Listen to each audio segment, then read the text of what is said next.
देखिए, प्रश्न पूछा गया था 2011 की जनगणना के अनुसार भारत की कुल जनसंख्या में बिहार की जनसंख्या कितना प्रतिशत है। यानी सीधा सा प्रश्न पूछा गया था 2011 के जनगणना के अनुसार भारत की कुल जनसंख्या में बिहार की जनसंख्या कितना प्रतिशत है। और ऑप्शन जो दिया गया है 9.42%, 7.80%, 7.41%, उपयुक्त में से एक से अधिक, उपयुक्त में से कोई नहीं। ये जो प्रश्न है, ये प्रश्न हाल ही में जो बीपीएससी टीआरई 3 का शिक्षक भर्ती के लिए एग्जाम हुआ था, उसमें ये प्रश्न पूछा गया था। इस प्रश्न का आंसर अगर आप लोग जानते हैं तो कमेंट में बताइए इस प्रश्न का सही आंसर क्या होगा। वैसे हम लोग भी इस प्रश्न का सही आंसर देखेंगे। उसके पहले 2011 की जनगणना से संबंधित जो महत्वपूर्ण फैक्ट है, जो कि आपके एग्जामिनेशन बीपीएससी टीआरई 4 के पॉइंट ऑफ व्यू से इम्पोर्टेंट हो सकता है, उसको देख लेते हैं। उसके बाद इस प्रश्न का सही आंसर हम लोग बात कर लेते हैं जनगणना 2011 से संबंधित महत्वपूर्ण प्रश्न। सबसे पहले तो बात करते हैं जनगणना। ये जो जनगणना है, ये जनगणना संघ सूची का विषय है। इसको ध्यान रखिएगा, जनगणना किस सूची का विषय है। तब सीधा आंसर करेंगे जनगणना संघ सूची का विषय है। जनगणना संघ सूची का विषय है। जबकि जनसंख्या जो है, यहाँ पर लिखते रहे जनसंख्या, जनसंख्या समवर्ती सूची का विषय है। दोनों अलग अलग चीजें ध्यान रखना है। समवर्ती सूची का विषय है, जनसंख्या समवर्ती सूची का विषय है, जबकि जनगणना संघ सूची का विषय है। जनगणना 2011 में जो हुआ था, ये स्वतंत्र भारत का 7वां जनगणना था। स्वतंत्र भारत का 7वां जनगणना था 2011 का जनगणना। यानी 2011 में जो जनगणना हुआ था, ये स्वतंत्र भारत का 7वां जनगणना था। वैसे अगर सीधा बात कर लिया जाए, भारत का जनगणना, भारत में जो प्रथम जनगणना हुआ था ये 1872 में हुआ था। भारत में प्रथम जनगणना 1872 में। और किसके शासनकाल में, यह किसने करवाया था, तब ध्यान रखिएगा लॉर्ड मेयो ने। लॉर्ड मेयो के शासनकाल में भारत में प्रथम जनगणना 1872 में हुआ था। और नियमित जनगणना की बात करें, भारत में नियमित जनगणना की शुरुआत कब होती है, 1881 में नियमित जनगणना की शुरुआत लॉर्ड रिपन के समय में हुआ था। नियमित जनगणना बोलिए, यानी बोलिए इसके स्थान पर ये भी लिख सकते हैं प्रति 10 वर्ष के अंतराल पर, ये भी लिख सकते हैं प्रति 10 वर्ष के अंतराल पर। अगर ऐसा प्रश्न पूछे नियमित जनगणना या प्रति 10 वर्ष के अंतराल पे जनगणना की शुरुआत कब होती है, 1881 में। और ये किसने करवाया था, लॉर्ड रिपन ने। और प्रथम जनगणना जो भारत में हुआ थी 1872 में हुआ था। और इस तरह से 2011 का जो जनगणना है, ये भारत का 15वां जनगणना है, जबकि स्वतंत्र भारत का 7वां जनगणना है। 2011 का जो जनगणना हुआ, इसके जो जनगणना आयुक्त थे वो थे सी चंद्रमौली। इसका नाम याद रखिएगा। 2011 के जनगणना आयुक्त कौन थे, सी चंद्रमौली। और इसके साथ में जनगणना 2011 का आदर्श वाक्य की बात करें, 2011 का जो जनगणना हुआ, इसका आदर्श वाक्य था हमारा जनगणना हमारा भविष्य। इसको भी ध्यान रखिएगा। 2011 की जनगणना का आदर्श वाक्य था हमारा जनगणना हमारा भविष्य। 2011 की जनगणना के अनुसार भारत की कुल जनसंख्या कितना था। 2011 की जनगणना के अनुसार भारत की कुल जनसंख्या 121.09 करोड़ था। इसको ध्यान रखिएगा। 1 अरब 2 करोड़ 70 लाख, यानी 121 करोड़, ये 2011 के जनगणना के अनुसार भारत की कुल जनसंख्या है। और ये जो 121.09 करोड़ जनसंख्या है, ये जनसंख्या चीन के बाद विश्व का दूसरा सर्वाधिक जनसंख्या है। 121.09 करोड़ जो है, ये चीन के बाद विश्व का दूसरा सर्वाधिक जनसंख्या है। इसको भी ध्यान रखिएगा। चीन के बाद दूसरा सर्वाधिक जनसंख्या वाला राज्य है, जनसंख्या वाला देश है भारत। और भारत की जनसंख्या कितना था उस समय 2011 की जनगणना के अनुसार 121.09 करोड़, जिसमें से कि पुरुष की जनसंख्या है, पुरुष जनसंख्या 51.47% और वहीं पर महिला जनसंख्या का प्रतिशत 48.53%। ये भी चीजों को ध्यान रखिएगा। 2011 के जनगणना के अनुसार पुरुष का पुरुष का जनसंख्या कितना प्रतिशत है, 51.47%। वहीं पर महिला का जो प्रतिशत है वो है, महिला जनसंख्या का प्रतिशत 48.53। अब हम लोग बात कर लेते हैं लिंगानुपात। लिंगानुपात की बात करें, भारत का जो लिंगानुपात निकाला जाता है, यानी वो निकाला जाता है प्रति 1000 पुरुषों पर महिलाओं की संख्या, यानी स्त्रियों की संख्या बटा में पुरुषों की संख्या गुना 1000। अगर ऐसा कर देते तो यहाँ से जो आता है वो आता है लिंगानुपात। लिंग अनुपात मतलब कि कितना पुरुष और कितना महिला, ये होता है लिंगानुपात। भारत का 2011 के जनगणना के अनुसार 2011 के जनगणना के अनुसार भारत का जो लिंगानुपात है 943। 943 इसका मतलब ये हुआ प्रति 1000 पुरुषों पर महिलाओं का जो संख्या होगा वो लिंगानुपात हुआ 1000 पुरुषों पर महिलाओं की संख्या 943 है। ये कब का, 2011 की जनगणना के अनुसार। उसी तरह से बात करें 2011 के जनगणना के अनुसार सर्वाधिक लिंगानुपात वाला राज्य, यानी कि उस राज्य में सबसे ज्यादा लिंग अनुपात है, तो सबसे ज्यादा लिंगानुपात वाला जो राज्य है पहले स्थान पर है केरल। केरल का लिंगानुपात सर्वाधिक है, जहां पर पुरुषों की तुलना में महिलाओं की संख्या अधिक है। इसको भी ध्यान रखिएगा। भारत का एकमात्र राज्य जहां पर पुरुषों की तुलना में महिलाओं की संख्या अधिक है तो वो है केरल। केरल में प्रति 1000 पुरुषों पर महिलाओं की संख्या है 1084। इसको भी ध्यान रखिएगा। सर्वाधिक लिंगानुपात वाला जो राज्य हो गया वो केरल हो गया। दूसरा सर्वाधिक सर्वाधिक लिंगानुपात वाला जो राज्य है वो है तमिलनाडु। तमिलनाडु का लिंगानुपात है 996। इसका मतलब ये हुआ 1000 पुरुषों पर 996 महिलाएं हैं। तीसरे स्थान पर जो राज्य है वो है आंध्र प्रदेश। आंध्र प्रदेश का लिंगानुपात है 993, यानी कि 1000 पुरुषों पर महिलाओं की संख्या है 993 आंध्र प्रदेश में। और चौथा स्थान पर है मणिपुर। मणिपुर का लिंगानुपात है 992। आंध्र प्रदेश का लिंगानुपात है 993 और तमिलनाडु का लिंगानुपात है 996। इस तरह से सर्वाधिक लिंगानुपात में पहला राज्य जो है वो है केरल, दूसरा राज्य जो है तो वो है तमिलनाडु, और तीसरे स्थान पर आंध्र प्रदेश आएगा और चौथे स्थान पर जो राज्य आएगा वो आएगा मणिपुर। अब हम लोग बात करते हैं न्यूनतम लिंगानुपात वाला राज्य, यानी कि सबसे कम जहां पर लिंगानुपात है वैसे राज्य। तो सबसे न्यूनतम लिंगानुपात वाला राज्य में जो है सबसे पहले स्थान पर जो है वो है हरियाणा। हरियाणा का लिंगानुपात सबसे कम है। हरियाणा में लिंगानुपात है 879। उसके बाद है, यानी कहने का मतलब ये हुआ कि प्रति 1000 पुरुषों पर महिलाओं की संख्या कितना, 879 है। दूसरे स्थान पर जो लिंगानुपात में कम रखता है, यानी न्यूनतम लिंगानुपात वाला दूसरा राज्य जो है वो है सिक्किम। सिक्किम का लिंगानुपात है 890, यानी प्रति 1000 पुरुषों पर महिलाओं की संख्या कितना है, 890 है। तीसरे स्थान पर जो है वो राज्य पंजाब है, यानी कि ऐसा प्रश्न आएगा न्यूनतम लिंगानुपात वाला तीसरा राज्य कौन सा है, ये है पंजाब। पंजाब का लिंगानुपात है 895, यानी कि 1000 पुरुषों पर पंजाब में महिलाओं की संख्या कितना, 895 है। और चौथे स्थान पर जो राज्य है वो है उत्तर प्रदेश। उत्तर प्रदेश में 1000 पुरुषों पर महिलाओं की संख्या है 912। तो इस तरह से इसको भी ध्यान रखिएगा। न्यूनतम लिंगानुपात वाला राज्य पहले स्थान पर हरियाणा, दूसरे स्थान पर सिक्किम, तीसरे स्थान पर पंजाब और चौथे स्थान पर उत्तर प्रदेश। अब बात करते हैं साक्षरता दर।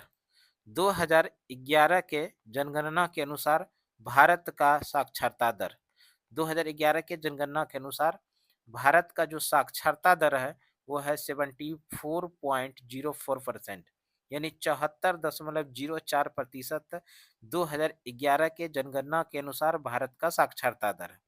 आपको सीधा सीधा याद रखना है, 2011 के जनगणना के अनुसार भारत का साक्षरता दर कितना है? 74.04%।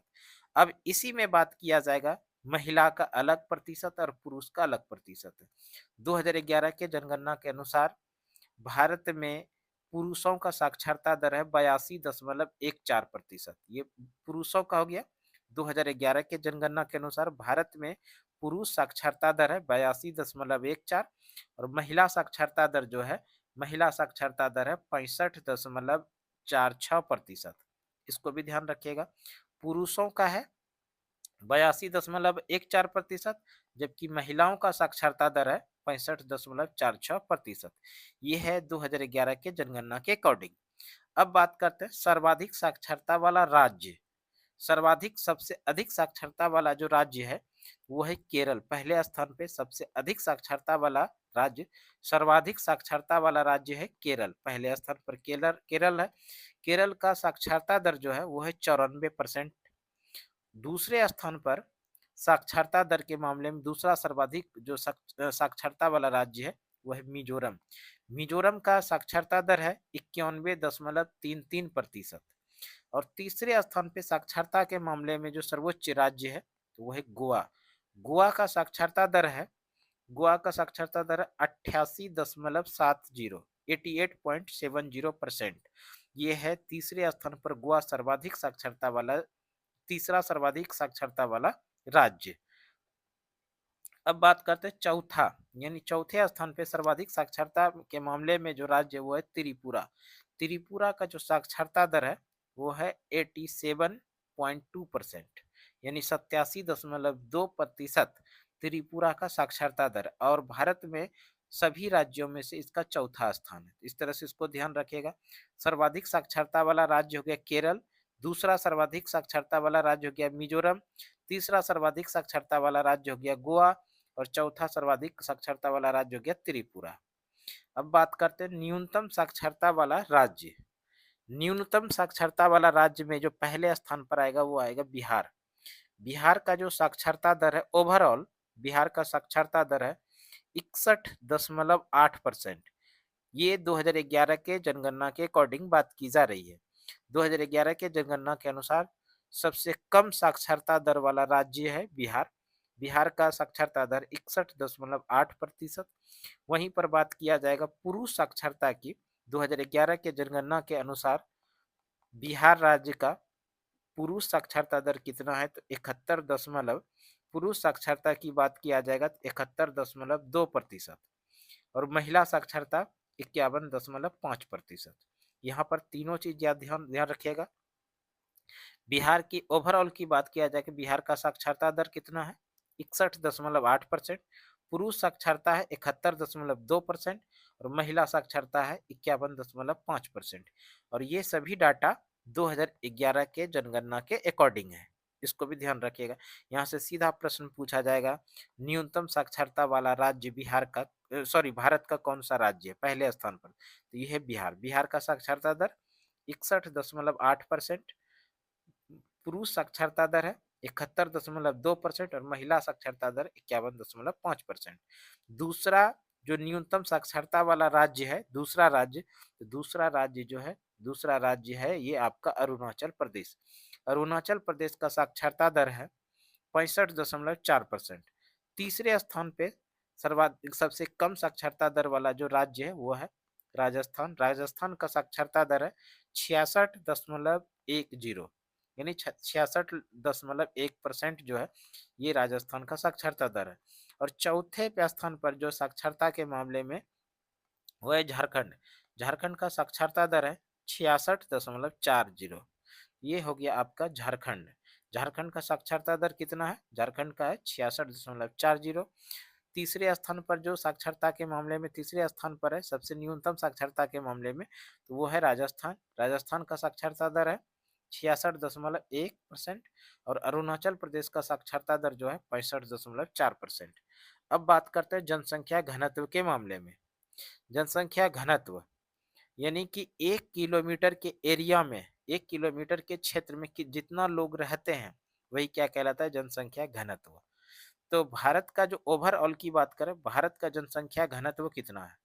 भारत का जनसंख्या घनत्व है 382 व्यक्ति प्रति वर्ग किलोमीटर। 1 किलोमीटर के क्षेत्र में कुल मिला के 382 व्यक्ति प्रति वर्ग किलोमीटर रहते हैं, यानी 382 लोग रहते हैं। 1 किलोमीटर के एरिया में कितने लोग रहते हैं? 382। और यही क्या हुआ, भारत का जनसंख्या घनत्व। और ये जो जनसंख्या घनत्व का मामला है, ये 2011 के जनगणना के अकॉर्डिंग है। सीधा प्रश्न पूछा जाएगा, 2011 के जनगणना के अनुसार भारत का जनसंख्या घनत्व कितना है? सीधा आंसर करेंगे 382 व्यक्ति प्रति वर्ग किलोमीटर। अब बात करते हैं सर्वाधिक जनसंख्या घनत्व वाला राज्य। सर्वाधिक जनसंख्या घनत्व वाला राज्य जो है वो है बिहार। सर्वाधिक जनसंख्या घनत्व वाला राज्य कौन सा है? बिहार। सर्वाधिक जनसंख्या घनत्व वाला राज्य है बिहार। बिहार के अंदर जो जनसंख्या घनत्व है वो है 1 किलोमीटर के रेडियस में 11 से 6 लोग रहते हैं। बिहार जो है जनसंख्या घनत्व के मामले में पूरे भारत में पहले स्थान पर है। बिहार का जनसंख्या घनत्व कितना है? 1106 व्यक्ति प्रति वर्ग किलोमीटर। और दूसरे स्थान पर जो राज्य है जनसंख्या घनत्व के मामले में, सर्वाधिक जनसंख्या घनत्व के मामले में, वो है वेस्ट बंगाल। वेस्ट बंगाल यानी पश्चिम बंगाल का जनसंख्या घनत्व जो है, पश्चिम बंगाल का जनसंख्या घनत्व है 1028 व्यक्ति प्रति वर्ग किलोमीटर। सर्वाधिक जनसंख्या घनत्व, तीसरा सर्वाधिक राज्य जो है जनसंख्या घनत्व के मामले में वो है केरल। केरल का जनसंख्या घनत्व है 860 व्यक्ति प्रति वर्ग किलोमीटर। और सर्वाधिक जनसंख्या घनत्व के मामले में चौथे स्थान पर जो राज्य है वो है उत्तर प्रदेश। उत्तर प्रदेश का जनसंख्या घनत्व 829 व्यक्ति प्रति वर्ग किलोमीटर। ये सर्वाधिक जनसंख्या घनत्व वाला राज्य हो गया, सर्वाधिक जनसंख्या घनत्व वाला राज्य, दूसरा तीसरा पहला और चौथे स्थान तक। अगर इसी में एक सवाल पूछा जाएगा, सर्वाधिक भारत में सर्वाधिक जनसंख्या घनत्व कहाँ पर है, कहाँ पूछा जाए, या फिर शहर पूछा जाए, है ना, या फिर यूनियन टेरिटरी पूछा जाए यानी केंद्र शासित प्रदेश, तो हम लोग सीधा आंसर करेंगे दिल्ली। भारत में सबसे अधिक जनसंख्या घनत्व कहाँ पर है? दिल्ली में। दिल्ली का जो जनसंख्या घनत्व है वो 11,000 से भी ज्यादा लोग प्रति वर्ग किलोमीटर के एरिया में रहते हैं। दिल्ली का जनसंख्या घनत्व कितना? 11,000 से भी ज्यादा है व्यक्ति प्रति वर्ग किलोमीटर, यानी 1 किलोमीटर के एरिया में लगभग 11,000 से ज्यादा लोग रहते हैं। तो इस तरह से दिल्ली जो है भारत में सबसे अधिक जनसंख्या घनत्व वाला शहर है, केंद्र शासित प्रदेश है, स्थान है। इस तरह से अगर पूछा जाए तो बताइए ना, बताना है। और राज्य के मामले में बात किया जाएगा तो सीधा आंसर करेंगे बिहार। अब बात करते हैं न्यूनतम जनसंख्या घनत्व वाला राज्य। न्यूनतम जनसंख्या घनत्व वाला राज्य जो है वो है अरुणाचल प्रदेश। अरुणाचल प्रदेश का जनसंख्या घनत्व है 17 व्यक्ति प्रति वर्ग किलोमीटर। यानी कि कहने का मतलब ये हुआ कि 1 किलोमीटर के रेडियस में कितने लोग रहते हैं? 17 लोग रहते हैं। कहाँ पर? अरुणाचल प्रदेश में। तो इस तरह से अरुणाचल प्रदेश जो है जनसंख्या घनत्व के मामले में सबसे न्यूनतम है। न्यूनतम जनसंख्या घनत्व वाले में पहले स्थान पर है अरुणाचल प्रदेश। अरुणाचल प्रदेश का जनसंख्या घनत्व है 17 व्यक्ति प्रति वर्ग किलोमीटर। जबकि दूसरे स्थान पर जो है वो है मिजोरम। मिजोरम का जनसंख्या घनत्व कितना? 52, यानी 1 किलोमीटर के रेडियस में 52 लोग रहते हैं। तीसरे स्थान न्यूनतम जनसंख्या घनत्व के मामले में तीसरे स्थान पर जो राज्य है वह सिक्किम। और चौथे स्थान पर जो राज्य है वो है मणिपुर। मणिपुर में जो जनसंख्या घनत्व है 1 किलोमीटर के रेडियस में 115 लोग रहते हैं। अब बात करते हैं सर्वाधिक जनसंख्या घनत्व, सर्वाधिक जनसंख्या वाला राज्य। अभी तक तो हम लोग बात कर रहे थे जनसंख्या घनत्व, अब केवल जनसंख्या की बात किया जाए कि सर्वाधिक जनसंख्या वाला राज्य। सामान्य सा सवाल पूछा जाएगा, सर्वाधिक जनसंख्या वाला राज्य, सबसे अधिक जनसंख्या भारत के किस राज्य में? तो उत्तर प्रदेश में है। उत्तर प्रदेश में पूरे भारत की जनसंख्या का लगभग 16.51% जो है जनसंख्या कहाँ पर निवास करती है? उत्तर प्रदेश में। भारत की कुल जनसंख्या का 16.5% के मान के समथिंग में चलिए कि कहाँ पर? उत्तर प्रदेश। और दूसरा सर्वाधिक जनसंख्या वाला राज्य जो है वो है महाराष्ट्र। महाराष्ट्र का जनसंख्या घनत्व है लगभग 0.928%। पूरे भारत की जनसंख्या का 9.28% जो है जनसंख्या कहाँ पर है? महाराष्ट्र में। और तीसरा सर्वाधिक जनसंख्या के मामले में जो राज्य है वो राज्य है बिहार।